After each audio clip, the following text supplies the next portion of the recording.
அந்த அறிவிப்போல் அன்ப தருவாளே சின்ன அறிவிப்பும் இன்று சுடுவாளே நீயும்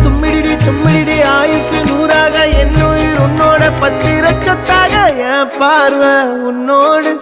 உன் பொம்மை கண்ணோடு பேசாமல் விண்ணோடு நாம் மிதந்து போவோம் காதாரா அடியானாலும் நான் தாங்க மாறோடு